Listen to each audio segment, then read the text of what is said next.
Booked, the bookstore education podcast brought to you by the American Booksellers Association. This episode is part of our Bookseller Lightning Talk series, in which booksellers present short talks on tech tools, organizational strategies, communication methods, or innovations they've made in their stores.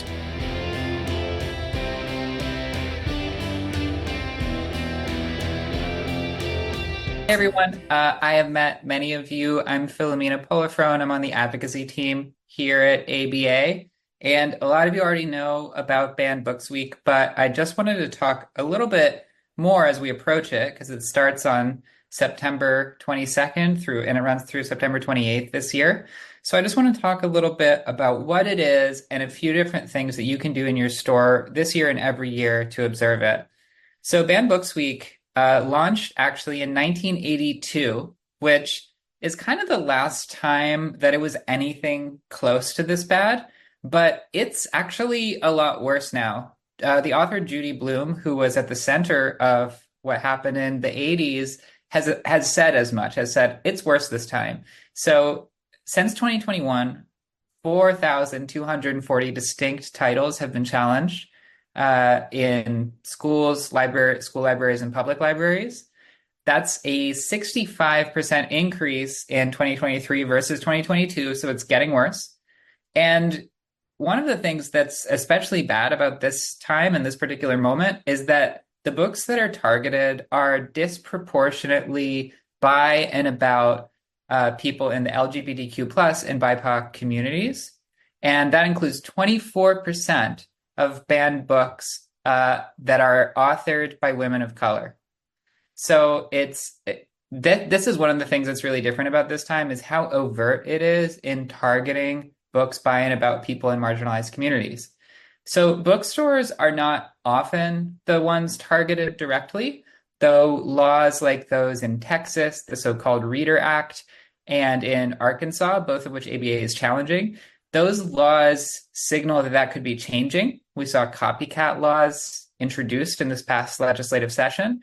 But even though the bookstores aren't the first ones targeted, they can make a difference. They can raise awareness, work with organizers, and make diverse books accessible to everyone. So Banned Books Week, even though it's a year-long process, is a really important anchor point for that work.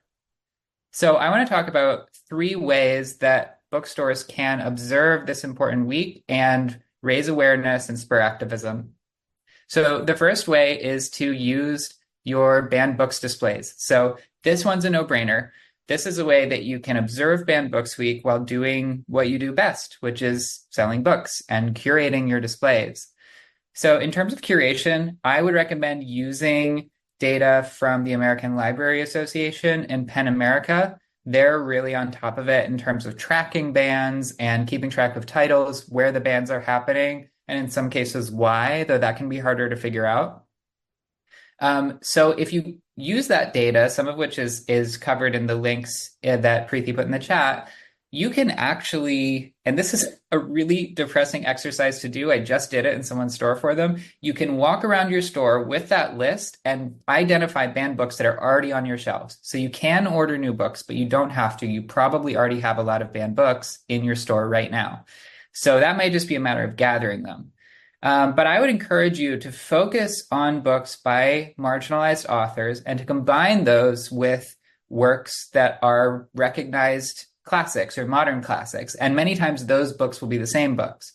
And the reason I encourage you to frame it like that is because then you can speak to people who are going to be motivated by different aspects of the crisis.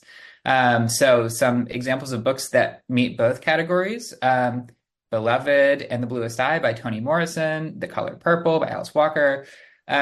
These appeal to people who will be motivated by different arguments, as I said. So finally, in terms of curation, I would encourage you to focus on local bans, books that have been banned in your state or in your area. And the best way to do this is to use PEN America's Index of Banned Books, which you can filter by location. So in terms of the displays, I would also encourage you to focus on visuals. You can look at some of the links in the chat for examples of visuals. ABA has some tips for this. You can also look at folks who entered the Banned Books Week contest last year. And if you do make a display, especially if you make highly visual display, you should consider entering it in our second annual Banned Books Week display contest. There are instructions in the link in the chat, but basically create a cool display, take a picture, tag us, use the right hashtags, and you'll be entered to win $500, which can be split among your staff and used for a staff food for a staff party. So the second way to observe Banned Books Week is to host author events and panels on the topic. Now, it might be a little bit late this year to organize this, but it might also not be. And I have some, I'll get to how you can get something going for this year if you don't already have something planned. So the reason you would want to do this is to support banned authors and activists while tapping into local knowledge about the book ban crisis and raising awareness of an important issue, which even if you think everyone already knows, they might not. So if you want to work with activists, check in with your state ACLU and with state or local freedom to read organizations. Google your state freedom to read and see what comes up. You could also get in touch with me at ABFE at bookweb.org and see if I know anyone in your area. So activists might be eager to do as many events as possible during Banned Books Week to raise funds, to just raise awareness, to get more volunteers to support their work year round. And if you want to work with authors, it might not actually be too late. You can always reach out to Authors Against Book Bans, which is an incredible grassroots organization made up of anyone who has contributed to a book. Many of them are banned authors. Some of them are just allies because everyone who writes is affected by the book ban crisis. And Authors Against Book Bans trains their authors to speak effectively to the book ban crisis and gives them media training and things like that. They also have regional chapters that might be able to connect you with authors in your area for whom it's not difficult to pop over one night and do an event during Banned Books Week. So again, it might not be too late to host an author event or a panel. And even if it is too late for this year, you can start planning for next year. So the final way that I want to encourage you to participate in Banned Books Week is to look into our Set Books Free project. And this is actually something you can do year round, and it's a really good way to take the activism that you might do in your store during Banned Books Week and expand that into a larger program. So the Set Books Free project we're in soft launch mode right now, but this is a pipeline of banned and diverse books, carrying those books from independent booksellers and your customers to grassroots organizations in areas where books are most needed.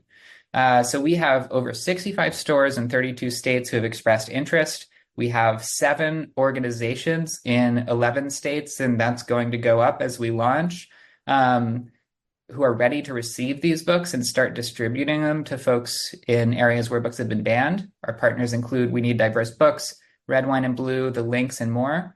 And so how this works is we have folks on both sides, indie bookstores and grassroots organizations, who are indicating their interest, and we essentially play matchmaker, setting you up with grassroots organizations in your area or folks who maybe best meet your mission or something like that.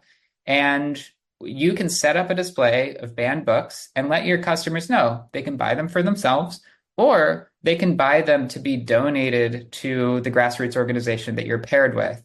It's kind of like a Books Through Bars or Prison Books program, but for banned books. And this is a really easy thing to point your customers to say, hey, you're concerned about banned books. You're asking me what you can do about it. Here's something really easy. You can spend, $20 or even less if it's a kid's book or a board book or something to get this book shipped to someone who needs it. We recommend shipping books monthly to be more efficient. And this isn't a donation from you. You're not donating books. You're making it possible for your customers to donate books, which means that it's actually a good potential source of revenue for you that you can generate while doing good. And going forward, we hope that we'll have enough participation that will help us partner with publishers and ease the terms for this program somewhat. So in conclusion, Banned Books Week is, again, just one week in a much longer fight that goes year round. And the next thing that I want to make you aware of after Banned Books Week is to mark your calendars for the Unite Against Book Bans Day of Action on October 19th. This is in-person events held simultaneously nationwide to show we're not going anywhere. We're here and we're fighting book bans all year round. So thanks so much.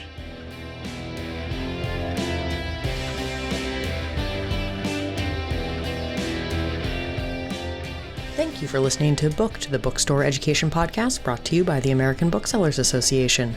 Don't forget to subscribe to the show on your favorite podcast app. Additional educational resources can always be found on the ABA website at www.bookweb.org. Happy reading!